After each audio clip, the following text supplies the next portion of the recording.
masuk ke pertemuan ke-6 dengan pembahasannya masih tentang desain interface. Interface ini tentang perancangan tampilan.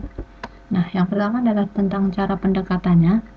Di sini dibedakan dari program aplikasi itu pada dasarnya dikelompokkan menjadi dua. Yang pertama adalah program aplikasi untuk keperluan khusus dan yang kedua adalah program aplikasi untuk keperluan yang lebih umum. Nah, di program aplikasi untuk keperluan khusus ini biasanya disebut juga dengan special purpose software. Nah, pendekatan yang digunakan adalah user centered design approach atau UCDA ya. Di kelompok pertama ini contoh-contoh program aplikasinya misalnya untuk inventory gudang, pengelolaan data akademis mahasiswa, pelayanan reservasi hotel dan program-program aplikasi yang serupa. Nih, kelompok calon pengguna yang memanfaatkan aplikasi ini biasanya kelompok khusus ya. Jadi bisa diperkirakan nih kemampuannya seperti apa, keahliannya dalam menggunakan software seperti apa.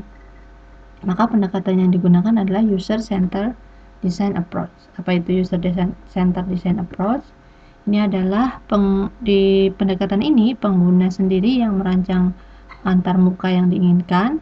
Di satu sisi cara ini mempercepat proses pengimplementasian modul antarmuka, tetapi kadang hal ini justru sangat memberatkan pemrogram karena apa yang diinginkan pengguna belum tentu dapat diimplementasikan dengan mudah atau bahkan tidak dapat dikerjakan dengan menggunakan peranti yang ada. Jadi contoh, ada sebuah perusahaan ingin membuat sistem inventory, maka perusahaan itu bisa merancang bagaimana antarmuka yang diinginkan. Misalnya tampilannya seperti ini, fitur-fitur yang digunakan apa saja dan menu-menunya apa saja. Itu namanya adalah cara pendekatan dengan user design approach ya. User centered design approach. Kemudian yang pendekatan yang kedua, program aplikasi yang digunakan oleh banyak pengguna atau general purpose software. Ini biasanya cara pendekatannya adalah dengan user design approach.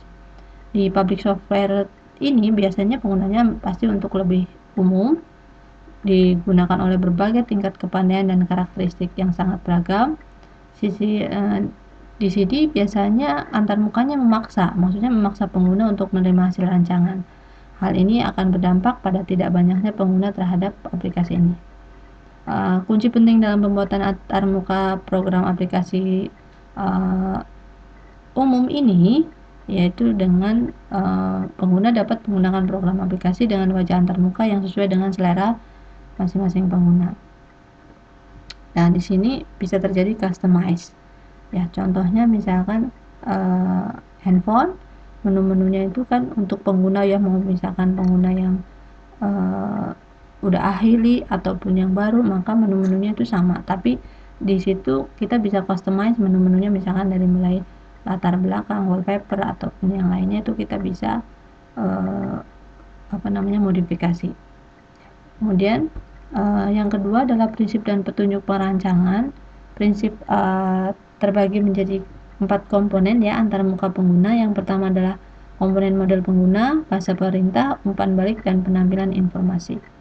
Nah, model pengguna yang pertama ini adalah dasar dari 3 komponen yang lainnya. Model pengguna merupakan model konseptual yang diinginkan oleh pengguna dalam memanipulasi informasi dan juga proses yang diaplikasikan pada informasi tersebut. Nah, setelah pengguna mengetahui dan memahami model yang dia inginkan, kemudian dia memerlukan peranti untuk memanipulasi model. Nah, peranti atau alat untuk memanipulasi model ini biasanya adalah menggunakan bahasa perintah atau command language. Ya, sekaligus merupakan komponen kedua dari antarmuka pengguna. Biasanya program komputer mempunyai bahasa perintah yang alami sehingga model pengguna dengan cepat bisa dioperasionalkan.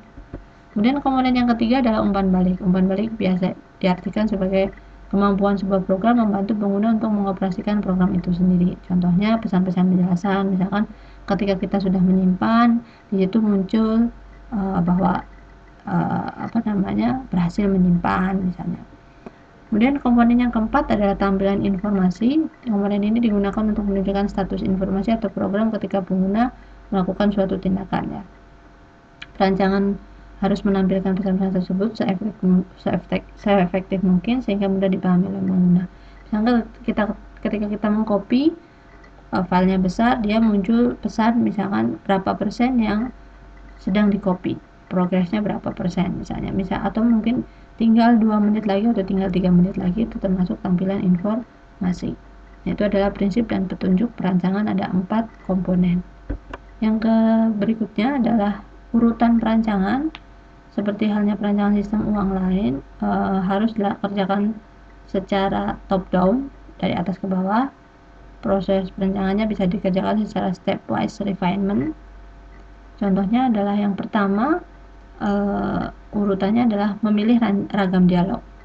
Di sini ragam dialog dipengaruhi oleh karakteristik populasi pengguna, baik pemula, penengah, ataupun ahli. Tipe dialog yang digunakan dan kendala teknologi yang ada untuk mengimplementasikan ragam dialog tersebut. Ya, bisa berupa program tunggal atau sekumpulan ragam dialog yang satu sama lain saling mendukung. Kemudian perancangan yang berikutnya adalah perancangan struktur dialog. Ini adalah melakukan analisis tugas dan menentukan model pengguna dari tugas tersebut untuk membentuk struktur dialog yang sesuai. Nah, dalam tahap ini pengguna banyak dilibatkan, sehingga pengguna langsung mendapatkan umpan balik yang berupa diskusi informal maupun prototipe dari dialog yang nantinya akan digunakan. Jadi ketika merancang sudah harus tanya kepada penggunanya, calon penggunanya, ini nanti yang dibutuhkan apa saja. Ini adalah perancangan struktur dialog. Misalkan sebelum melakukan transaksi, form-form yang harus diisi apa saja, misalkan form data barang, form pelanggan, ataupun yang lainnya. Setelah itu diisi, baru kemudian masuk ke misalnya transaksi. Setelah transaksi selesai, baru masuk ke surat jalan dan seterusnya. Itu contoh struktur dari dialog. Yang berikutnya adalah perancangan format pesan. Pada tahap ini, tata letak tampilan dan keterangan tekstual harus mendapat perhatian lebih. Kebutuhan data masukan yang mengharuskan pengguna memasukkan data ke komputer juga dipertimbangkan dari segi efisiensinya. Contoh, mengurangi pengetikan yang tidak perlu dengan cara mengefektifkan penggunaan tombol. Ya, jadi tinggal pilih saja, misalkan dengan menggunakan drop down menu. Kemudian perancangan penanganan kesalahan.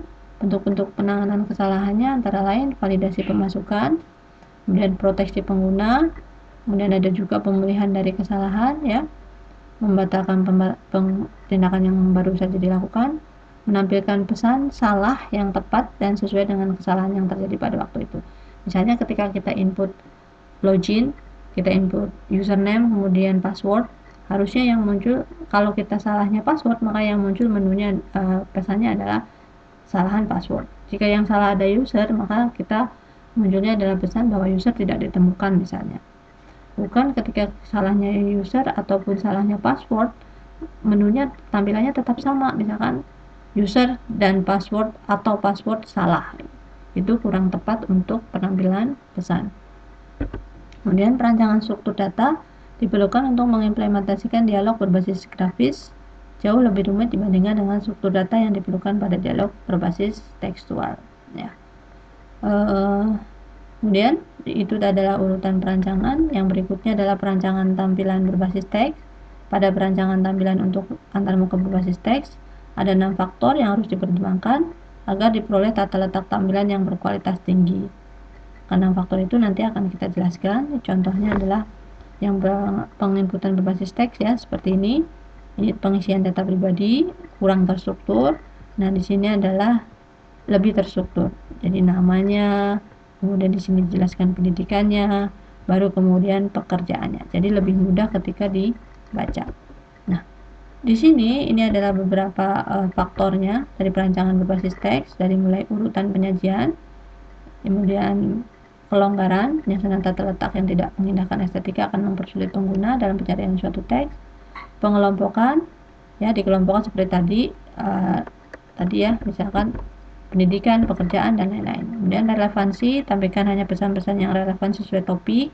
Konsistensi, misalkan peletakan dari teks-teks tersebut, dan sederhana, yang mudah, cari cara yang mudah untuk menyajikan informasi yang bisa dipahami dengan cepat oleh pengguna.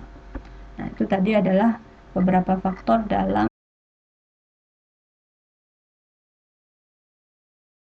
Selanjutnya kita masuk ke perancangan tampilan berbasis grafis. Di sini berbagai kemudahan dalam hal pengontrolan format tampilan bisa dikerjakan dengan lebih mudah. Fleksibilitas tampilannya juga semakin dirasakan oleh perancang tampilan maupun penggunanya. Di sini juga harus memperhatikan beberapa kendala dalam penerapan grafis, yaitu misalnya waktu tanggap, kecepatan tampilan, lebar pita tampilan, dan tipe tampilan. Semakin besar grafis yang digunakan, maka biasanya waktu tanggapnya juga akan semakin lama. Ya, ini contoh pada tahun 1970, Xerox Palo Alto Research Center melakukan penelitian. Selain itu, di tempat yang sama juga dikembangkan suatu antarmuka berbasis grafis yang kemudian dikenal dengan Lisa yang berjalan dengan Macintosh. Ya, penelitian lain untuk mendapatkan antarmuka berbasis grafis terus dilakukan. Kemampuan yang dimiliki oleh Xerox Start dan Lisa diantaranya adalah pengguna tidak harus mengingat perintah-perintah yang seringkali cukup panjang, tapi cukup dikerjakan dengan melihat dan kemudian menunjuk suatu gambar yang mewakili suatu aktivitas. Yang seterusnya kita biasa sebut dengan icon. Misalkan sekarang di Word ada icon save, icon print, ataupun yang lain-lainnya. Jadi tidak perlu menghafalkan menunya print itu, kalau mau print ya menunya di mana misalnya. Menggunakan form property atau option untuk mengatur penampakan wajah desktop. Kemampuan what you see is what you get. Kemudian perintah-perintah yang berlaku umum seperti move, delete, atau copy, dan lain-lainnya. Ini biasa menggunakan shortcut. Nah, ini adalah perancangan tampilan berbasis grafis. Nah, untuk ada 5 faktor. Kalau tadi yang teks ada 6 faktor, yang grafis ada 5 faktor. Yang pertama adalah ilusi pada objek-objek yang bisa dimanipulasi. Pertama, gunakan kumpulan objek yang disesuaikan dengan aplikasi yang akan dibuat. Jika belum ada, kita bisa mengembangkan sendiri. Yang kedua, menampilkan objek-objek grafis harus dilakukan dengan yakin bahwa ia akan mudah dimengerti oleh pengguna. Yang ketiga, menggunakan mekanisme dan yang konsisten untuk memanipulasi objek yang akan muncul di layar. Contohnya misalkan tadi icon, maka harus sama besarnya, jangan satu besar, satu kecil, ataupun yang berbeda-beda ukuran. Nah, yang kedua, urutan visual dan fokus pengguna. Untuk menarik perhatian pengguna antara lain membuat objek berkedip, menggunakan warna tertentu untuk objek tertentu, serta menyajikan suatu animasi yang lebih menarik perhatian pengguna. Penggunaan rangsangan visual yang berlebihan justru akan membuat pengguna bingung dan merasa tidak nyaman. Kemudian di internal, struktur internal biasanya seringkali menulis beberapa kata yang berbeda dengan kata yang lain. Misalnya ada sekelompok kata yang ditebalkan, dimiringkan, atau diberi garis bawah.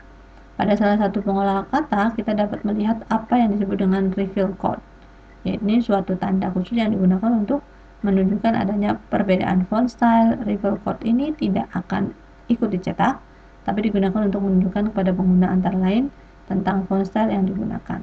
Nah, ini contoh struktur internal. Kemudian kosakata grafis yang konsisten dan sesuai. Tadi ya, objek, icon itu disamakan besarnya, misalkan tulisannya juga sama. Kemudian ini sesuaian dengan media. Karakteristik khusus dari layar tampilan yang digunakan akan mempunyai pengaruh besar terhadap keindahan dari antarmuka yang akan ditampilkan. Nah, pemunculan gambar tidak akan secantik apabila kita menggunakan layar tampilan yang sering disebut dengan bitmap atau raster display. Ini adalah 5 faktor dalam perancangan tampilan berbasis grafis. Yang berikutnya, kita juga perlu mengetahui waktu tanggap. Ini waktu yang lama dari pengalihan perhatian pengguna untuk melakukan aktivitas lain. Misalkan ketika setelah kita klik simpan, kita mau ngetik lagi, itu cepat atau lambat misalnya. Itu adalah waktu tanggap.